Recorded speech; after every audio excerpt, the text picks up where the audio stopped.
ಈ ಸೆಡ್ಡು ಆ ಸೆಡ್ಡು ಎರಡು ಸೇರಿ ಅದು ಸೈಲೇಜ್ ಮಾಡೋಕ್ಕೆ ಸ್ಟೋರೇಜು ಅದು ಇದು ಎಲ್ಲ ಸೇರಿ 8ರಿಂದ 9 ಲಕ್ಷ ಖರ್ಚಾಗಿದೆ. ಬೇಳ, ಕಳ್ಳೆ ಒಟ್ಟು, ಚಕ್ಕೆ ಬೂಸ, ರಸ್ ಪುಡಿ, ಕೋಳಿ ಫೀಲ್ಡು, ಹಿಂಡಿ ಇವೆಲ್ಲ ಒಂದು 5 ಥರ 6 ಥರ ಎಲ್ಲ ಮಿಕ್ಸ್ ಮಾಡಿಬಿಟ್ಟು ಒಂದೊಂದು ಬಾಕ್ಸ್ಗೆ ಹಾಕೊಂಬಿಡ್ತೀವಿ. ಅದು ವಾತಾವರಣ ನೋಡ್ಕೊಂಡು ಮಾಡ್ಕೊಬೇಕು. ನಮಗೆ ಫಸ್ಟ್ನೇ ಬ್ಯಾಚ್ ಮಾಡ್ಬೇಕಂದ್ರೆ ನಮ್ಗೆ ಅನುಭವ ಆಗಿದ್ರೆ 10 ಮರಿ ಕಳ್ಕೊಂಡಿವಿ ನಾವು. ಅನುಭವ ಒಂದು ಸ್ವಲ್ಪ ಇವಾಗ ಯಾರೇ ಹೊಸಬು ಮಾಡ್ಬೇಕಂದ್ರೆ ಅನುಭವ ಒಂದು ಸರಿ ಆಗಬೇಕು. ಆದ್ರೇ ಮುಂದೆ ಛಲ ಅಂತಂದರೆ ಏನು ಬೇಕಾದ್ರೂ ಮಾಡ್ಬೋದು. ಇವಾಗ 10 ಮರಿ ಸೊತ್ತಾಗ್ಬಿಟ್ಟು ಇರಪ್ಪ ಅಂತಂದ್ಬಿಟ್ಟು ಭಯ ಬಿದ್ದುಬಿಟ್ಟು ನಾವೇನು ಮುಂದಕ್ಕೆ ಮಾಡೋಕ್ಕೆ ಹೋಗಿಲ್ಲ ಅಂತಂದರೆ ಮಾಡೋಕ್ಕಾಗಲ್ಲ. 1 kg ಜೋಳ ಹಾಕಿದರೆ 8 kg ಬರ್ತದ ಅಂತ ಹೇಳವ್ರೆ. ನಾವು ಇನ್ನೂ ಮಾಡಿಲ್ಲ. ಮಾಡಿದಾದ್ಮೇಲೆ ರಿಸಲ್ಟ್ ಗೊತ್ತಾಗುತ್ತೆ.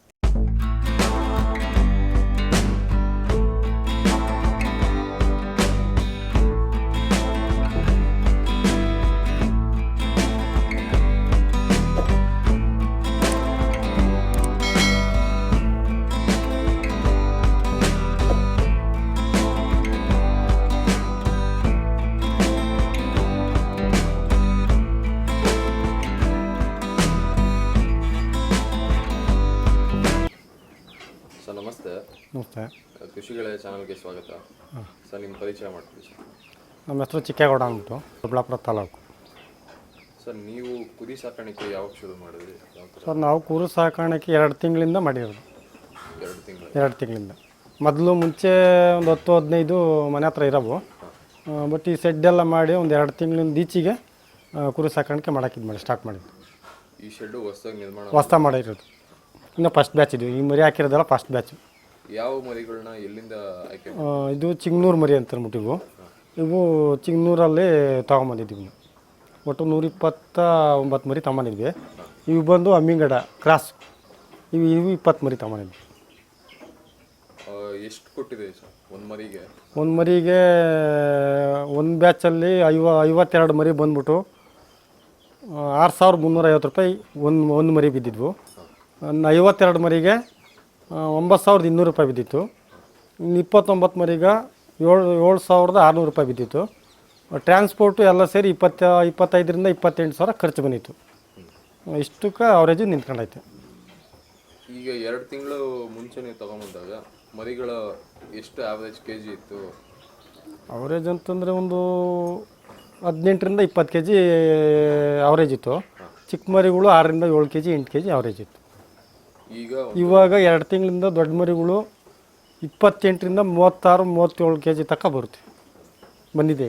ನೆನ್ನೆ ದೊಡ್ಡವೆಲ್ಲ ಕೊಟ್ಬಿಟ್ಟಿದ್ವಿ. ನೆನ್ನೆ ಆರ್ ಟಿ ನಗರಕ್ಕೆ ನೆನ್ನೆ 20 ಮರಿ ಹಾಕ್ಕೊಂಡೋಗಿದ್ವಿ. 20 ಅದ್ರಾಗೆ 15 ಮಾತ್ರ ಮಳೆ ಬಂದ್ಬಿಡ್ತು, ಸ್ವಲ್ಪ ಬೇಗ ಬಂದ್ಬಿಟ್ವಿ. ಇವತ್ತು 20 ಮರಿ ಹಾಕ್ಕೊಂಡೋಗಿದ್ವಿ. ಮತ್ತೆ ಹಾಕ್ಕೊಂಡೋಗಿದ್ವಿ 20 ಮರಿ. ನಮ್ಮ ಅಣ್ಣ ಹೋದ್ರು. ಸರ್, ಈ ಮರಿಗಳನ್ನ ನೀವು ಯಾವ ಥರ ಆಯ್ಕೆ ಮಾಡಿದ್ವಿ? ಅಲ್ಲಿ ಬ್ರೋಕರ್ ಇದ್ದಾರೆ. ನಮ್ಗೆ ಯಾವ್ಯಾವ ಬೇಕಂತ ಅಂದ್ಬಿಟ್ಟು ಸೆಲೆಕ್ಷನ್ ಮಾಡ್ಕೊತೀವಿ. ಅದನ್ನ ರೇಟ್ ಮಾತಾಡ್ಬಿಟ್ಟು ಆಯ್ಕೆ ಮಾಡ್ಕೊಂಡು ಚೆನ್ನಾಗಿರೋ ಆಯ್ಕೊಂಬಿಟ್ಟು. ಸೊ, ಇನ್ನು ಶೆಡ್ ಅಂತ ಬಂದಾಗ ಶೆಡ್ ನಿರ್ಮಾಣಕ್ಕೆ ಎಷ್ಟು ಖರ್ಚಾಯಿತು? ಯಾವುದಾದ್ರು ನಿರ್ಮಾಣ ಮಾಡ್ತೀವಿ? ಶೆಡ್ ನಿರ್ಮಾಣ ಮಾಡೋಕ್ಕೆ ಎಲ್ಲ ಈ ಸೆಡ್ಡು ಆ ಸೆಡ್ಡು ಎರಡು ಸೇರಿ ಅದು ಸೈಲೇಜ್ ಮಾಡೋಕ್ಕೆ ಸ್ಟೋರೇಜು ಅದು ಇದು ಎಲ್ಲ ಸೇರಿ 8ರಿಂದ 9 ಲಕ್ಷ ಖರ್ಚಾಗಿದೆ. ಸೆಡ್ 2 ಸೆಡ್ಡಿಗೆ. ಇದು 45, 29 ಈ ಸೆಡ್ ಇರೋದು. ಆ ಕಡೆ ಸ್ಟೋರೇಜ್ ಸೆಡ್ಡು 25, 45. ಅಂದರೆ ನೀವು ಎಲ್ಲ ಹೊಸ್ದಾಗೆ ಮಾಡಿರೋದಲ್ಲ. ಸರ್, ಈಗ ಇನ್ವೆಸ್ಟ್ಮೆಂಟ್ ಅಂತ ಬಂದಾಗ ಸ್ಟಾರ್ಟಿಂಗ್ 10 ಲಕ್ಷ ಇನ್ವೆಸ್ಟ್ಮೆಂಟ್ ಅಂತಂದರೆ ಇವಾಗ ಕುರಿಗಳಿಗೆ ಸೆಡ್ಗೆ ಎಲ್ಲ ಸೇರಿ 20 ಲಕ್ಷ ಇನ್ವೆಸ್ಟ್ಮೆಂಟ್ ಮಾಡ್ಬೇಕಾಗ್ತದೆ. 20 ಲಕ್ಷ ಇನ್ವೆಸ್ಟ್ಮೆಂಟ್ ಮಾಡಿದ್ವಿ. ಎಷ್ಟು ಕುರಿಗಳನ್ನ ಇಲ್ಲಿ ಸಾಕಾಣಿಕೆ ಮಾಡ್ಬೋದು ಸರ್ ಈ ಶೆಡ್ಡಲ್ಲಿ? ಈ ಸೆಡ್ಡಲ್ಲಿ ಇವಾಗ 200 ಕುರಿಗಳು ಸಾಕಾಣಿಕೆ ಮಾಡ್ಬೋದು. ಇವಾಗ ಆಲ್ರೆಡಿ 150 ಇದೆ. 150ರಲ್ಲಿ ಒಂದು 20 ಹಾಕೊಂಡೋಗಿದ್ದು. ನೆನ್ನೆ ಎಲ್ಲ ಒಂದು 30ರಿಂದ 40 ಮರಿ ಸೇಲ್ ಆಗಿದೆ. ಈಗ ಇನ್ನೂ ಒಂದು 80ರಿಂದ 80 ಮರಿ ಇದೆ. ಇನ್ನು 80 ಮರಿ ಇದೆ. ಸರ್, ಇದನ್ನ ನೀವು ಮಾರ್ಕೆಟಿಂಗ್ ಅಂತ ಬಂದಾಗ ನೀವೇ ಸಂತೆಗೆ ತೊಗೊಂಡೋಗ್ತೀರಾ? ನಿಮ್ಮ ಹತ್ರ ಬಂದು ಇವಾಗ ನಮ್ಮ ಹತ್ರನೇ ಗಿರಾಕಿ ಬರ್ತಾರೆ. ಅಕಸ್ಮಾತ್ ಏನೋ ಮಾರ್ಕೆಟ್ ಏನೋ ಮೂವ್ಮೆಂಟ್ ಇಲ್ಲ ಅಂತಂದರೆ ಇಲ್ಲನ ನಾವೇ ತೊಗೊಂಡೋಗಿ ನಾವೇ ಮಾರ್ಬೋದು. ಸರ್, ಇದನ್ನ ಸಾಕಾಣಿಕೆ ಅಂತ ಬಂದಾಗ ಯಾವ ಥರ ಮೇವು ಕೊಡ್ತೀರಾ? ತಿಂಡಿ ಯಾವ ಥರ ಕೊಡ್ತೀರಾ? ಬೆಳಗ್ಗೆ ಜೋಳ, ರಸ್ ಪುಡಿ ಅಂತ ಬರ್ತೈತೆ. ರಸ್ ಪುಡಿ ಹಾಕ್ತೀವಿ, ಚಕ್ಕೆ ಬುಸ್ ಹಾಕ್ತೀವಿ, ಕಳ್ಳೆ ಒಟ್ಟು ಹಾಕ್ತೀವಿ. ಆಮೇಲೆ ಕೋಳಿ ಫೀಲ್ಡ್ ಅಂತ ಅಂದ್ಬಿಟ್ಟೈತೆ, ಅದು ಕೋಳಿ ಫೀಲ್ಡ್ ಹಾಕ್ತೀವಿ. ಆಮೇಲೆ ಒಂದು ಟೈಮ್ ಬೆಳಗ್ಗೆ ಒಂದು ಟೈಮ್ 6ರಿಂದ 7 ಗಂಟೆಗೆ ಒಂದು ಟೈಮ್ ಹಾಕ್ಬಿಟ್ಟು ನೀರಿಗೆ ಕೊಡ್ತೀವಿ. ತಿರ್ಗಿ ಆಮೇಲೆ ಮೇವು ಹಾಕ್ತೀವಿ. ಫಾರಮ್ ಹುಲ್ ಐತೆ, ರೋಸ್ಟ್ ಹುಲ್ಲು ಐತೆ, ಜೋಳ ಕಡ್ಡಿ ಇದ್ರೆ ಜೋಳ ಕಡ್ಡಿ ಹಾಕ್ತೀವಿ. ಹಾಕ್ಬಿಟ್ಟು ಇವಾಗ ಒಂದು 8 ಬ್ಯಾಗ್ ಆಗೋಷ್ಟು ಅಲ್ಲಿ 8 ಟನ್ ಆಗೋಷ್ಟು ಸೈಲೇಜ್ ಮಾಡಿದ್ವಿ. ಅದು ಸೈಲೇಜ್ ಮಾಡಿದ್ರೆ 45 ದಿವಸ ಆದಮೇಲೆ ಓಪನ್ ಮಾಡ್ಕೊಬೇಕು. ಅದು ಇನ್ನು ಇದುವರೆಗೂ ಹಾಕಿಲ್ಲ, ಮಾಡ್ಕೊಂಡು ಸ್ಟಾಕ್ ಇಟ್ಕೊಂಡಿದ್ವಿ. ಇನ್ಮೇಲೆ ಮಾಡ್ಕೊಬೇಕು, ಅದನ್ನ ಹಾಕ್ಕೊಬೇಕು. 45 ದಿವಸ ಆದಮೇಲೆ ಓಪನ್ ಮಾಡ್ಕೊಂಡು ಅದನ್ನು ಸೈಲೇಜು ಮೇವ್ಗೆ ಹಾಕ್ಕೊಬೇಕು. ಸೈಲೇಜ್ ಹಾಕಿದ್ರೆ ಚೆನ್ನಾಗಿ ಬರ್ತಾವಂತೆ ಮರಿಗಳು. ಈಗ ನೀವು ರಾಗಿ ಹುಲ್ಲು ಹಾಕ್ತೀವಿ. ರಾಗಿ ಹುಲ್ಲು ಒಂದು ಟೈಮು, ಫಾರಮ್ ಹುಲ್ಲು ಒಂದು ಟೈಮು, ಜೋಳ ಕಡ್ಡಿ ಸಿಕ್ಕಿದ್ರೆ ಜೋಳ ಕಡ್ಡಿ ಒಂದು ಟೈಮು ಹಾಕ್ತೀವಿ. ಅಂದರೆ ಮೇವು ತಿನ್ನೋ ಕಮ್ಮಿನೇ, ತಿಂಡಿಯಲ್ಲಿ ಜಾಸ್ತಿ ಮಾಡ್ಬೇಕು. ತಿಂಡಿ 2 ಟೈಮ್ ಕೊಡ್ತೀರಾ? ತಿಂಡಿ 2 ಟೈಮ್ ಕೊಡ್ತೀವಿ, ಬೆಳಗ್ಗೆ ಸಾಯಂಕಾಲ. ತಿಂಡಿ ಅಂತ ಬಂದಾಗ ಜೋಳ ಎಲ್ಲ ಮಿಕ್ಸ್ ಮಾಡಿಕೊಡ್ತೀವಿ. ಜೋಳ, ಕಳ್ಳೆ ಒಟ್ಟು, ಚಕ್ಕೆ ಬೂಸ, ರಸ್ಕ್ ಪುಡಿ, ಕೋಳಿ ಫೀಲ್ಡು, ಹಿಂಡಿ ಎಲ್ಲ ಒಂದು 5 ಥರ 6 ಥರ ಎಲ್ಲ ಮಿಕ್ಸ್ ಮಾಡಿಬಿಟ್ಟು ಒಂದೊಂದು ಬಾಕ್ಸ್ಗೆ ಹಾಕೊಂಬಿಡ್ತೀವಿ. ಸರ್, ನಿಮ್ಮ ಅಂದಾಜಲ್ಲಿ 2 ತಿಂಗಳು ನೀವು ಸಾಕಾಣಿಕೆ ಮಾಡಿದ್ದೀರಲ್ಲ, ಒಂದೊಂದು ಮರಿ ತಿಂಗಳಿಗೆ ಎಷ್ಟು kg ಗೊತ್ತಾಗುತ್ತೆ ನೀವು ಕೊಡೋ ತಿಂಡಿ? ನಾವು ಕೊಡೋ ತಿಂಡಿಗೆ ಒಂದು ತಿಂಗಳಿಗೆ ಒಂದು 5ರಿಂದ 6 kg ಜಾಸ್ತಿ ಆಗುತ್ತೆ. ಒಂದು ತಿಂಗಳಿಗೆ 5ರಿಂದ 6 kg ಆಗುತ್ತೆ. ನೀವು ಆವರೇಜ್ ಎಷ್ಟು kg ಬಂದಮೇಲೆ ಮಾರಾಟಕ್ಕೆ ಮಾಡ್ತೀವಿ? ಒಂದು 35 kg ಬಂದಮೇಲೆ ಅವರ ಮಾರಾಟಕ್ಕೆ ಮಾಡ್ಬೋದು. 35 kg ಅಂದರೆ 2 ತಿಂಗಳು. ಇವಾಗ ನಾವು ತಂದಿರೋದು 2 ತಿಂಗಳು. ಕರೆಕ್ಟಾಗಿ 3 ತಿಂಗಳು ಮೇಯಿಸ್ತು ಅಂತಂದ್ರೆ 40ರಿಂದ 45 kg ಬರೋ ಮೂಮೆಂಟ್ ಇರಬೇಕು. ಯಾಕಂದರೆ ಬಕ್ರೀದ್ ಇರೋದು ಸೀಸನ್ ಇರೋದೇ ಇವಾಗ ಬೇಗ ಕೊಡ್ತಾಯಿದ್ದೀವಿ. ಸರ್, ಈ ವೈಟ್ ಮರಿಗಳನ್ನ ಬಕ್ರೀದ್ ಪರ್ಪಸ್ಗಾಗಿ ತಂದಿರಾ ಅಥವಾ ನೀವು? ಇಲ್ಲ, ಅದು ಇನ್ನೂ ಚಿಕ್ಕ ಮರಿ, ಸಾಕನಂತ ತಂದಿರೋದು. ಬನ್ನೂರು ಕ್ರಾಸ್. ಇವೆಲ್ಲ ಚಿನ್ನೂರು ಮರಿಗಳು. ಸರ್, ಇನ್ನೊಂದು, ನಿಮ್ಮಲ್ಲಿ ನೀವು ಎಲ್ಲ ಗಂಡು ಮರಿಗಳನ್ನ ಆಯ್ಕೆ ಮಾಡಿದ್ದೀರಲ್ಲ, ಯಾಕೆ ಹೆಣ್ಣು ಮರಿಗಳು? ಅಂದರೆ ಮಟನ್ಗೆ ಹೋಗ್ಬೇಕಂತಂದರೆ ಗಂಡು ಮರಿಗಳು ಸಾಕಿದ್ರೆ ಇದಾಗಲ್ಲ. ಹೆಣ್ಣು ಮರಿಗಳು ಅಂತಂದರೆ ಮರಿಗಳು ಹಾಕ್ಸ್ಬೇಕು. ಆ ಥರ ಮಾಡಿದ್ರೆ ಆ ಥರನೂ ಮಾಡ್ಕೊಬೋದು. ಬಟ್ ಆ ಥರ ಯಾರೂ ಮಾಡೋಕ್ಕೆ ಹೋಗಲ್ಲ. ಕೆಲವರು ಮಾಡ್ತಾರೆ. ಎಲ್ಲ ಗಂಡು ಮರಿಗಳು ಆಯ್ಕೆ ಮಾಡ್ಕೊಂಡಿರೋದು. ಗಂಡು ಮರಿಗೆ ಹೆಚ್ಚು ಬೇಡಿಕೆ ಇರೋದು. ಸರ್, ಇನ್ನು ನೀವು ಮರಿಗಳನ್ನು ಆಯ್ಕೆ ಮಾಡಬೇಕಾದ್ರೆ ಏನು ನೋಡ್ತೀರಾ ಬಾಡೀಲಿ? ಕಣ್ಣು, ಕಿವಿ, ಮೂಗು, ಆಮೇಲೆ ಕಾಲು ಎಲ್ಲ ಕುಂಟೈತಾ ಕುಳ್ದಾಯ್ತಾ ಇವೆಲ್ಲ ಚೆಕ್ ಮಾಡ್ಕೊಬೇಕು. ಆಮೇಲೆ ಕೆಲವು ಬೀಜ ಇರಲ್ಲ, ಮರಿ ಇರ್ತವೆ, ಅವೆಲ್ಲ ಚೆಕ್ ಮಾಡ್ಕೊಬೇಕು. ಸರ್, ನೀವು ಹೇಳಿದ್ರೆ 2 ತಿಂಗಳಿಗೆ ಒಂದು ಬ್ಯಾಚು? ಇಲ್ಲ, 3 ತಿಂಗಳು ಬೇಕು. 3 ತಿಂಗಳು ಬೇಕು. ಒಂದು 6,500ರಿಂದ 7,000 ರೂಪಾಯಿ ಮರಿ ತಂದು ಅಂತಂದರೆ 3 ತಿಂಗಳು ಅವರೇಜ್ ಬೇಕೇ ಬೇಕು. ಈ 3 ತಿಂಗಳಲ್ಲಿ ಎಷ್ಟು ಖರ್ಚು ಬರ್ಬೋದು ಸರ್ ಒಂದು ಮರಿಗೆ? ಒಂದು ಮರಿಗಾ 3 ತಿಂಗಳಿಂದ ಒಂದು 2ರಿಂದ 2,500 ರೂಪಾಯಿ, 3,000 ರೂಪಾಯಿ ಖರ್ಚು ಬರುತ್ತೆ. 3,000 ರೂಪಾಯಿ ಖರ್ಚು ಬರುತ್ತೆ. ಈ ಬ್ಯಾಚಲ್ಲಿ ನೀವು ಎಷ್ಟು ಬಂಡವಾಳ ಹಾಕಿದ್ರೆ ಎಷ್ಟು? ಇವಾಗ 12 ಲಕ್ಷ ರೂಪಾಯಿ ಮರಿಗಳು ಬಂಡವಾಳ ಹಾಕಿದ್ದೀವಿ. ಇವಾಗ ಫುಲ್ಲು ಎಲ್ಲ ಹೋಗಲ್ಲ. ಈಗ ಆ ಲೈನು 45 ಇದೆ, ಅವು ಇನ್ನೂ ಸೇಲ್ ಆಗೋಲ್ಲ. ಮೂಮೆಂಟು ಇವು ಸೇಲ್ ಆದರೆ ಆಗ್ತವೆ. ಈ ಮರಿನ ಇವಲ್ಲ, ಇವಾಗ ಆಗಲ್ಲ. ಇನ್ನು ಸ್ಲೋ ಮರಿ ಇವಕ್ಕೂ ಕಂಪೇರ್ ಮಾಡ್ಕೊಂಡ್ರೆ ಇದಕ್ಕಿಂತ ರೇಟ್ ಜಾಸ್ತಿ. ಇವು ವೈಟ್ ಮರಿ, ಈ ಬಕ್ರೀದ್ ಹಬ್ಬಕ್ಕೆ ವೈಟ್ ಮರಿ ಒಳ್ಳೆ ಮಾರ್ಕೆಟಿಂಗ್ ಐತಿ. ಈ ಮರಿ ಕೆಂದು ಮರಿಗಿಂತ ವೈಟ್ ಮರಿ ಒಳ್ಳೆ ಮಾರ್ಕೆಟಿಂಗ್ ಐತಿ. ಸರ್, ನೀವು ಬಕ್ರೀದ್ಗೆ ಸೇಲ್ ಅಂತ ಇಟ್ಟಿದ್ದಲ್ಲ, ಯಾವ ಮರಿಗಳನ್ನ? ಕೆಂಗೂರಿನೇ ತಗೊಂಡಿದ್ವಿ. ಎಷ್ಟು ಆವರೇಜು ಎಷ್ಟು kg ಇದ್ದಾಗ ನೀವು ಮಾರಾಟಕ್ಕೆ ಕೊಟ್ಟಿರಿ? ನಾವು ಒಂದು 18ರಿಂದ 20 kg ಇದ್ದಂಗೆ ತಗೊಂಡಿದ್ದು ನಾವು. ಇವು ದೊಡ್ಡ ಮರಿಗಳು ಇವಾಗ 30ರಿಂದ 35 kg ಬರ್ತದೆ ಅವರೇಜ್. ಸರ್, ಈಗ ಒಳ್ಳೆ ಮಾರ್ಕೆಟಲ್ಲಿ ಒಳ್ಳೆ ಬೆಲೆ ಇದೆಯಾ? ಇರೋದ್ರಾಗ ಹೆಂಗೋ ಪರವಾಗಿಲ್ಲ, ಮಾರ್ಕೆಟಿಂಗ್ ಚೆನ್ನಾಗೈತಿ. ಈ ಬಕ್ರೀದ್ ಇರೋದ್ರಿಂದ ಡಿಮ್ಯಾಂಡ್ ಇದೆಯಾ ಅಥವಾ? ಬಕ್ರೀದ್ ಇರೋ ಸ್ವಲ್ಪ ಡಿಮ್ಯಾಂಡ್ ಇದೆ. ಬಕ್ರೀದ್ ಮುಗಿದ್ಮೇಲೆ ಬಕ್ರೀದ್ ಮುಗಿದ್ಮೇಲೆ ಸ್ವಲ್ಪ ಕಮ್ಮಿ ಆಗುತ್ತೆ. ಅಂದರೆ ಅವಾಗ ಜಾತ್ರೆ ಅವು ಇತ್ತು ಅಂತಂದರೆ ಮೂಮೆಂಟಿಂಗ್ ಇರುತ್ತೆ. ಆದ್ರೂ ಬಿಸ್ನೆಸ್ ಚೆನ್ನಾಗಿದೆ. ಸರ್, ನೀವು ಮಾರಾಟ ಮಾಡಬೇಕಾದ್ರೆ ತಲೆ ಲೆಕ್ಕ ಮಾರಾಟ ಮಾಡ್ತೀರಾ ಅಥವಾ kg ಲೆಕ್ಕ? ಮಾರಾಟಕ್ಕೆ ಮಾಡ್ಬೇಕಂದ್ರೆ ಕೆಲವರು kg ಲೆಕ್ಕ ಕೇಳ್ತಾರೆ, ಕೆಲವರು ಉಂಡೆ ಲೆಕ್ಕ ಕೇಳ್ತಾರೆ. ಯಾವ ಥರ ಆದರೂ ಆ ಥರ ಮಾಡೋದು. 150 ಮರಿಕೆ 10ರಿಂದ 12 ಲಕ್ಷ ಆಗಿದೆ. 12 ಲಕ್ಷ ಆಗಿದೆ. ಫಸ್ಟ್ ಬ್ಯಾಚಲ್ಲಿ ಆದಾಯ ಅನ್ನೋದು ಬಂದಿದೆಯಾ? ಅಂದರೆ ಫಸ್ಟ್ ಬ್ಯಾಚಲ್ಲಿ ಅಂತಂದರೆ ಒಂದರಿಂದ 1.5 ಲಕ್ಷ ರೂಪಾಯಿ ಆದಾಯ ಬರ್ಬೋದು. ಇವಾಗ 50 ಮರಿ ಸೇಲ್ ಆಗಿದ್ರೆ 1ರಿಂದ 1.5 ಲಕ್ಷ ರೂಪಾಯಿ ಆದಾಯ ಬರ್ಬೋದು. ಸೊ, ಇನ್ನು ರೋಗ ಲಕ್ಷಣಗಳು ಅಂತ ಬಂದಾಗ ನಾವು ಮರಿ ಸ್ಟಾರ್ಟಿಂಗು ಬೇರೆ ಕಡೆ ಸಂತೆಯನ್ನು ತರಬೇಕಾದ್ರೆ ತಂದ್ಬಿಟ್ಟು ಒಂದು 2 ದಿವಸ ಇದ್ದಾಗೆ ಜಂತು ಇಂಜೆಕ್ಷನ್ ಹಾಕ್ಸ್ಬೇಕು. ಮೇವು ತಿನ್ನೋಕ್ಕೆ ಇಂಜೆಕ್ಷನ್ ಹಾಕ್ಸ್ಬೇಕು. 10 ದಿವಸ ಆದಮೇಲೆ PPR ಅಂತ ಬರ್ತೈತೆ, ಅದನ್ನು ಒಂದು ಇಂಜೆಕ್ಷನ್ ಮಾಡಿಸ್ಕೊಬೇಕು. ಅದಾದಮೇಲೆ ET ಮಾಡಿಸ್ಕೊಬೇಕು. ಒಂದು ತಿಂಗಳೊಳಗಡೆ 3 ಇಂಜೆಕ್ಷನ್ ಮಾಡಿಸ್ಕೊಂಬಿಟ್ರೆ ಯಾವ ರೋಗ ಬರೋಲ್ಲ. ಹಂಗೂ ಸ್ಟಾರ್ಟಿಂಗ್ ಮೂಮೆಂಟಲ್ಲಿ ನಮ್ಮದು ಒಂದು 10 ಮರಿ ಸೋತೋಗ್ಬಿಟ್ವು. ಒಂದು ಒಂದು ಮಾಡಿಸಿದ್ರೆ ನಮಗೆ ಗೊತ್ತಾಗಿಲ್ಲ, ಹೊಸ್ದಾಗ ಅನುಭವ ಅಲ್ಲ, ಗೊತ್ತಾಗಲಿಲ್ಲ. ಹಂಗೊಂದು 10 ಮರಿ ಸೋತೋಗ್ಬಿಟ್ವು. ಹಂಗೆ ಒಂದು ತಿಂಗಳೊಳಗಡೆ 3 ಇಂಜೆಕ್ಷನ್ ಮಾಡ್ಕೊಂಬಿಟ್ಟ ಅಂತಂದರೆ ಯಾವುದೇ ತೊಂದರೆ, ರೋಗ ಆಗಲಿ ಕಾಯಿಲೆ ಆಗಲಿ ಏನೂ ಬರೋಲ್ಲ. ಒಂದು ತಿಂಗಳಲ್ಲಿ 3 ಇಂಜೆಕ್ಷನ್ ಮಾಡ್ಕೊಂಬಿಡ್ಬೇಕು. ಒಂದು ತಿಂಗಳು ತಂದಿದ್ದು ಮರಿ ಒಂದು 3 ವಾರದಲ್ಲಿ ಎಲ್ಲ ಮುಗಿದು ತಂದು 2 ದಿವಸಕ್ಕೆ ಒಂದು ಇಂಜೆಕ್ಷನ್ ಮಾಡ್ಕೊಂಬಿಟ್ಟು, ಜಂತು ಬಿದ್ದಿರ್ತವೆ, ಕೆಲವರು ವೀಕ್ ಇರ್ತವೆ ಮರಿಗಳು, ಜಂತು ಇಂಜೆಕ್ಷನ್ ಹಾಕೊಂಬಿಟ್ಟು ಅಂದರೆ ಸ್ವಲ್ಪ ಪಿಕಪ್ ಆಗ್ತವೆ. 10 ದಿವಸ ಆದಮೇಲೆ ಇಲ್ಲ ETR ಆಗಲಿ BPR ಆಗಲಿ ET ಆಗಲಿ ಎರಡರಾಗ ಒಂದು ಮಾಡ್ಕೊಂಡ್ರೆ ಇನ್ನು 10 ದಿವಸ ಗ್ಯಾಪ್ ಇಟ್ಕೊಂಡು ಇನ್ನೊಂದು ಮಾಡ್ಕೊಂಬಿಟ್ರೆ ರೋಗ ಅದು ಸ್ವಲ್ಪ ಕಂಟ್ರೋಲ್ ಆಗುತ್ತೆ. ET PP ಅದು ವಾತಾವರಣ ನೋಡ್ಕೊಂಡು ಮಾಡ್ಕೊಬೇಕು. ಯಾವುದು ವೆದರ್ ಯಾವ ಥರ ಇರ್ತೈತೆ, ಬಿಸಿಲು ಜಾಸ್ತಿ ಇರ್ತೈತಾ, ಮೋಡ ಇರ್ತೈತೆ, ಮಳೆ ಇರ್ತೈತಾ, ಆ ಥರ ನೋಡ್ಕೊಂಡು ವೆದರ್ ನೋಡ್ಕೊಂಡು ನಾವು ಮಾಡ್ಕೊಬೇಕಾಗ್ತದೆ.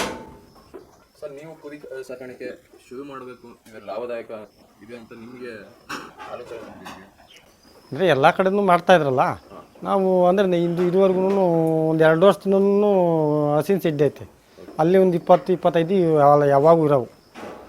ಮಾಡ್ಬೇಕಂತ ಒಂದು ಆಸೆ ಇತ್ತು, ಮಾಡೋಣ ಅಂತ ಮಾಡ್ತಾಯಿದ್ದೀವಿ. ಇದ್ರ ಜೊತೆಗೆ ನೀವು ಹೈನುಗಾರಿಕೆನೂ ಮಾಡ್ತಾಯಿದ್ದೀವಿ. ಆಮೇಲೆ ತೋಟನೂ ಇದೆ, ಪಾಲಿ ಹೌಸ್ ಇದೆ. ಪಾಲಿ ಹೌಸಲ್ಲಿ ಆಲ್ರೆಡಿ ಕ್ಯಾಪ್ಸಿಕಮ್ ಕಟಿಂಗ್ ಆಗ್ತೈತೆ, 10 ತಿಂಗಳು ಬೆಳೆ. ಈಗ ಅಲ್ಲಿ ಅದನ್ನು ಮೇಂಟೈನ್ ಮಾಡ್ಕೊತಾ ಇದ್ದೀವಿ. ಹೆಚ್ಚು ಕಮ್ಮಿ ಆದ್ರೂ ಇನ್ನೊಂದರಲ್ಲಾದ್ರೂ ಯಾವ್ದ್ರಾದ್ರೂ ಆ ಲಾಭ ಮಾಡ್ಕೊಬೋದು. ಸೊ ಈಗ ಮೊದಲನೇ ಬ್ಯಾಚು ಸುಮಾರು ಜನಕ್ಕೆ ಅನುಭವ ಅನ್ನೋದು ಇರೋದಿಲ್ಲ.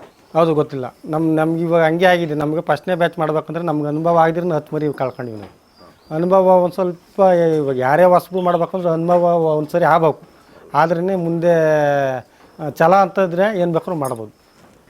ಇವಾಗ 10 ಮರಿ ಸೊತ್ತಾಗ್ಬಿಟ್ಟು ಇರಪ್ಪ ಅಂತಂದ್ಬಿಟ್ಟು ಭಯ ಬಿದ್ದುಬಿಟ್ಟು ನಾವೇನು ಮುಂದಕ್ಕೆ ಮಾಡೋಕ್ಕೆ ಹೋಗಿಲ್ಲ ಅಂತಂದರೆ ಮಾಡೋಕ್ಕಾಗಲ್ಲ. ನಮಗೆ 10 ಮರಿ ಹೋಯ್ತಾರೆ, ಇದ್ರಾಗ 10 ಮರಿ ಸಂಪಾದನೆ ಮಾಡ್ಬೇಕಂತ ನಮ್ಗೆ ಛಲ ಇತ್ತು ಅಂದರೆ ನಾವು ಮಾಡ್ಬೋದು, ಏನು ತೊಂದರೆ ಏನಿಲ್ಲ. 10 ಮರಿಗೆ ಹೋಯ್ತು ಅಂತಂದರೆ ಈ ಸರಿ ಲಾಭ ಇಲ್ಲ ಅಂತಂದ್ರೆ ಮುಂದಿನ ವರ್ಷಗಾದರೂ ಡಬಲ್ ಆದರೂ ಲಾಭ ಮಾಡ್ಕೊಬೋದು ನಾವು. ಒಂದು ಮರಿಗೆ ಏನಿಲ್ಲ ಅಂದ್ರೂ ಅವರೇಜಾಗ 2ರಿಂದ 2.5 ಸಾವಿರ ರೂಪಾಯಿ, 3 ಸಾವಿರ ರೂಪಾಯಿ ಲಾಭ ಬಂದೇ ಬರುತ್ತೆ. 100 ಮರಿ ಇತ್ತಂತಂದರೆ 3 ಲಕ್ಷ ರೂಪಾಯಿ, 3 ತಿಂಗಳಲ್ಲಿ 3 ಲಕ್ಷ ರೂಪಾಯಿ ಲಾಭ ಮಾಡ್ಕೊಬೋದು, ಏನು ತೊಂದರೆ ಏನಿಲ್ಲ. 100 ಮರಿ ಇದ್ದರೆ ಅಟ್ಲೀಸ್ಟ್ ಒಂದು 2ರಿಂದ 2.5 ಲಕ್ಷ. 100 ಮರಿ ಇತ್ತಂತಂದ್ರೆ 2 ಲಕ್ಷಕ್ಕಂತೂ ಯಾವುದೇ ಕಾರಣಕ್ಕೂ ಮೋಸ ಆಗೋಲ್ಲ. 2 ಲಕ್ಷ ಅಂತೂ ಮಾಡ್ಬೋದು, ಯಾಕಂದರೆ ಕಷ್ಟಪಡಬೇಕು. ಕಷ್ಟಪಡ್ದಿದ್ರೆ ಏನಾಗಲ್ಲ. ಟೈಮಿಗೆ ನೋಡ್ಕೊಂಡು ಎಲ್ಲ ಇದು ಮಾಡ್ಕೊಂಡ್ರೆ ಚೆನ್ನಾಗಿ ಮರಿ ಮಾಡ್ಕೊಂಡ್ರೆ ಏನು ಲಾಭ ಮಾಡ್ಕೊಬೋದು, ಏನು ತೊಂದರೆ ಏನಿಲ್ಲ. ಸರ್, ಇನ್ನು ಇದನ್ನು ನೋಡ್ಕೋಬೇಕಂದ್ರೆ ನೀವೇನು ಒಬ್ಬರೇ? ಇಲ್ಲ, ಒಂದು ಫ್ಯಾಮಿಲಿ ಇದ್ದಾರೆ. ಹಾಂ. ಎಷ್ಟು ಜನ ಬೇಕಾಗ್ಬೋದು ಸರ್? ಒಂದು 100ರಿಂದ 120 ಮರಿ ನೋಡ್ಕೊಳ್ಳೋದು. 200 ಮರಿಗೆ ಇಬ್ಬರು ಇದ್ರೆ ಅಂತಂದ್ರೆ ಆರಾಮಾಗಿ ಮೇಂಟೈನ್ ಮಾಡ್ಕೊಬೋದು. ಇದೊಂದೇ ಆದರೆ ಬೇರೆ ಕಡೆ ತೋಟ ಕೆಲಸ ಅದು ಇದು ಅಂತಂದ್ರೆ ಸ್ವಲ್ಪ ರಿಸ್ಕ್ ಆಗುತ್ತೆ. 200 ಕುರಿ ಸಾಕಾಣಿಕೆ ಅಂತಂದ್ರಲ್ಲಿ ಇವು ಇಬ್ರಿಗೆ ಆರಾಮಾಗಿ ಮೇಂಟೈನ್ ಮಾಡ್ಕೊಬೋದು. ಕೆಲಸ ಕಮ್ಮಿ, ಬೆಳಗ್ಗೆ ಅರ್ಧ ಗಂಟೆ, 1 ಅವರ್ಗೆ ಅರ್ಧ ಗಂಟೆ ಅಷ್ಟೇ ಕೆಲಸ. ಮರಿ ನೋಡ್ಕೊಳೋದು, ಮೇವು ಹಾಕೋದು, ತಿಂಡಿ ಇಕ್ಕೋದು, ನೀರು ಬಿಡೋದು, ಇವೆಲ್ಲ ಒಂದು ಅರ್ಧ ಗಂಟೆ ಆರಾಮಾಗಿ ಇಬ್ಬರು ಮೇಂಟೈನ್ ಮಾಡ್ಕೊಬೋದು. 200 ಮರಿ ಏನು ತೊಂದರೆ ಏನಿಲ್ಲ. ಇಲ್ಲಿ ಹೈಟು ಇದೆಲ್ಲ ನೋಡ್ಕೊಂಡ್ರೆ ಇಲ್ಲಿ ಓಡಾಡ್ಕೊಂಡು ಮೇವು ಹಾಕ್ಕೊಬೋದು. ನಾ ಪಿಚ್ಕೆ ಎಲ್ಲ ಬಿದ್ದಿದ್ದು ಅಲ್ಲೇ ಅಡೆನೇ ಇರ್ತದೆ, ಕೆಳಗಡೆ. ಅದ್ರ ಜೊತೆಗೆ ನಾನು ಕೋಳಿ ಇದ್ದಾವೆ. ಮೊನ್ನೆ ಅಲ್ಲಿಗೆ 70-80 ಕೋಳಿ ಇದ್ದಾವೆ. 80 ಕೋಳಿ ಕೆಳಗಡೆ ಇರ್ತವೆ. ಆ ಕೋಳಿಯಲ್ಲೂ ಲಾಭ ಮಾಡ್ಕೊಬೋದು. ಕೆತ್ಕಿ ಇವಾಗ ಜೋಳ ಪೇಳ ಮೇವು ಹಾಕ್ತಾಯಿರ್ತೀವಿ, ಅದನ್ನೆಲ್ಲ ಅಡಿಗೆ ಬೀಳ್ತಾ ಇರ್ತದೆ. ಅವಕ್ಕೇನು ಮೇವು ಹಾಕೋ ಅಷ್ಟು ಅವಶ್ಯಕತೆ ಇರೋಲ್ಲ. ನಾವು ಇದ್ರಾಗೆ ಬಿದ್ದಿರ್ತಾವಲ್ಲ, ಅವೇ ತಿನ್ಕೊಂಡು ಅದ್ರಾಗೂ ಲಾಭ ಮಾಡ್ಕೊಬೋದು. ಒಂದು ನಾಟಿ ಕೋಳಿ ಬಂದು 1 kg ಬಂದು 400 ರೂಪಾಯಿ 1 kg. ಇವತ್ತಿನ ಬೆಲೆ 400 ರೂಪಾಯಿ. ನಾನು 10 ಮರಿ ತೊಗೊಂಬಂದಿದ್ದು ನಾಟಿವು, 400 ರೂಪಾಯಿ. 400 ರೂಪಾಯಿ ನಾಟಿ ಕೋಳಿ ಮರಿ 1 kg ಬರುತ್ತೆ.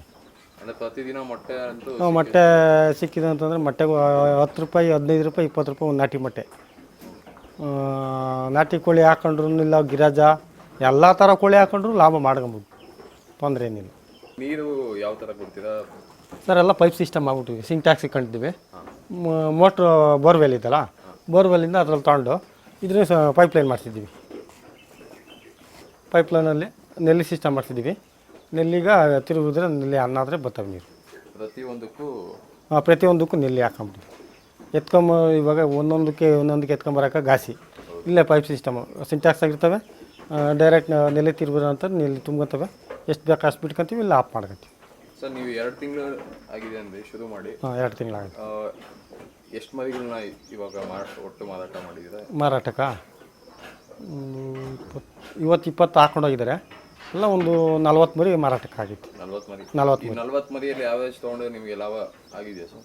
40 ಮರಿಗೆ ಒಂದೊಂದು ಮರಿಗೆ ಒಂದು 2-2 ಸಾವಿರ ಎಲ್ಲ ಖರ್ಚು, ಇವಾಗ ಇಂಡಿ ಬೂಸ ಎಲ್ಲ ಖರ್ಚು ಎಲ್ಲ ಕಳೆದು ಅವರೇಜ್ 2-2 ಸಾವಿರ ಲಾಭ ಬಂದಿದೆ. ಸರ್ ಇನ್ನೊಂದು ಪ್ರಶ್ನೆ ಕೇಳಬೇಕಂತ ಇದೆ. ನಿಮ್ಮದು ತೋಟ ಇದೆ, ಎಲ್ಲ ನೀವು ಎಲ್ಲ ಬೆಳ್ಕೊಂತೀವಿ ನಾವು. ಒಂದು ಎಕರೆ ಜೋಳ ಹಾಕಿದ್ವಿ. ಇವಾಗ ಅದು ಜೋಳ ಕಟ್ ಮಾಡ್ಕೊಂಬಂದ್ಬಿಟ್ಟು ಮಿಷಿನ್ಗೆ ಸೈಲೇಜ್ಗೆ ಹಾಕೊಂಡು ಉಪ್ಪು ನೀರು ಬೆಲ್ಲ ಮಿಕ್ಸ್ ಮಾಡ್ಕೊಂಡು ನಾವೇ ಸ್ವಂತನೇ ಮಾಡ್ಕೊಂಡಿದ್ವಿ. 8 ಟನ್ ಆಗಿದೆ, ಅದ್ರ ಒಳಗಡೆ ಐತೆ. ಸರ್ ನೀವು ಸೈಲೇಜ್ಗೆ ಯಾವ ಹುಲ್ಲು ಯೂಸ್ ಮಾಡ್ತೀವಿ, ಯಾವ ಥರ? ಮುಸ್ಕಿನ ಜೋಳ ಕಡ್ಡಿ, ಜೋಳ ಇರೋದ್ರನ್ನೇ ಕಟ್ ಮಾಡಿಬಿಟ್ಟು ಮಿಷಿನಲ್ಲಿ ಹೊಡ್ಕೊಂಬಿಟ್ಟು ಸೈಲೇಜ್ ಮಾಡ್ಕೊಂಬಿಟ್ಟು ಒಂದು ಬ್ಯಾಗ್ ಬಂದು 1 ಟನ್ ಹಿಡಿಯುತ್ತೆ. ಒಂದು ಬ್ಯಾಗು 1 ಟನ್. ಎಷ್ಟು ದಿನ ಬರುತ್ತೆ ಸರ್? ಸರ್ ಇನ್ನೂ ಯೂಸ್ ಮಾಡಿಲ್ಲ, ಇನ್ಮೇಲೆ ಯೂಸ್ ಮಾಡಿದ್ಮೇಲೆ ಅನುಭವ ಆಗುತ್ತೆ. ಇನ್ನು ಫಸ್ಟ್ ಟೈಮ್. ಈಗ ಪ್ರೆಸೆಂಟ್ ಈ ಮೇವು ಹಾಕ್ತೀವಿ. ಈಗ ರಾಗಿ ಹುಲ್ಲು ಹಾಕ್ತೀವಿ. ಇದು ಫಾರಮ್ ಹುಲ್ಲು. ಎಷ್ಟು ಖರ್ಚು ಬೀಳುತ್ತೆ ಸರ್? ಈಗ ನೀವು 1 ಎಕರೆಯಲ್ಲಿ ನೀವು ಹೇಳಿದ್ರಿ 1 ಎಕರೆಯಲ್ಲಿ ಒಂದು 20 ಸಾವಿರ ಖರ್ಚು ಬೀಳುತ್ತೆ. 20 ಸಾವಿರ ಬೀಳುತ್ತೆ. 8 ಟನ್ ನಿಮಗೆ? 8 ಟನ್ನು ಸ್ಟಾಕ್ ಇಕ್ಕೊಂಬೋದು. ಎಷ್ಟೇ ಮಳೆ ಬಂದರೂ ಎಷ್ಟೇ ಇದಾದ್ರೂ ಆರಾಮಾಗ ಇದನ್ನ ಹಾಕಂತ ಇದ್ರೆ ಮಾಡ್ಕೊಬೋದು. 1 ಎಕರೆಯಲ್ಲಿ ಬೆಳೆದ್ರೆ ಮಿನಿಮಮ್ 8 ಟನ್ ಆಗುತ್ತೆ. ಇದು ಫೀಲ್ಡ್ಸ್ ಎಲ್ಲ ಸ್ಟಾಕ್ ಮಾಡ್ಕೊಂಡಿದ್ದೀವಿ ಇಲ್ಲಿ. ಫೀಡ್ ಅಂತ ಬಂದಾಗ ಕೋಳಿ ಫೀಲ್ಡ್ ಮೊಳಕೆ ಕಾಳು ಇದು ಮಾಡಿಬಿಟ್ಟು ಇವಾಗ ರೆಡಿ ಮಾಡ್ತಿದ್ವಿ. ಇನ್ನೂ ಸ್ಟಾರ್ಟ್ ಮಾಡ್ಕೊಂಬೇಕಿದ್ದು.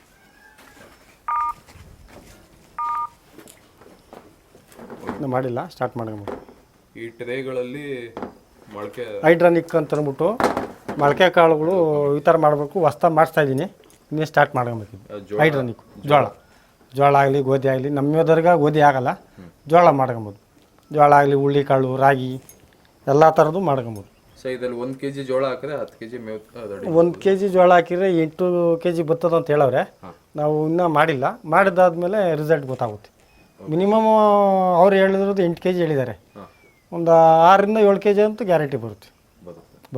ಒಂದು ಕುರಿಗ ಒಂದು ಅಂದರೆ ಇಂಡಿ ಬೂಸ ಒಂದು ಸ್ವಲ್ಪ ಕಮ್ಮಿ ಹಾಕೊಂಡು ಇದರಲ್ಲಿ ಪ್ರೋಟೀನ್ ಅಂಶ ಒಳ್ಳೊಳ್ಳೆ ಅಂಶ ಆಯ್ತಂತೆ ಬೇರುಗಳಿಂದ. ಅದರಿಂದ ಸ್ವಲ್ಪ ಏನೋ ಡೆವಲಪ್ ಚೆನ್ನಾಗಿ ಆಗುತ್ತೆ ಅಂತ ಹೇಳವ್ರೆ. ನಾವು ಮಾಡಬೇಕು. ಇವಾಗ ಮಾಡೋಕ್ಕೆಲ್ಲ ರೆಡಿ ಮಾಡ್ತಿದ್ದೀವಲ್ಲ. ಓಕೆ.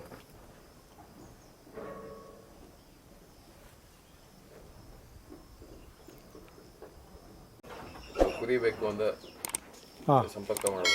ಕೊಡ್ಬೇಕು. ಓಕೆ ಸರ್, ಇಷ್ಟೊತ್ತು ನಮ್ಮ ಕೃಷಿಗಳ ಚಾನಲ್ ಜೊತೆ ಮಾತಾಡೋದಕ್ಕೆ ಧನ್ಯವಾದಗಳು. Thank you.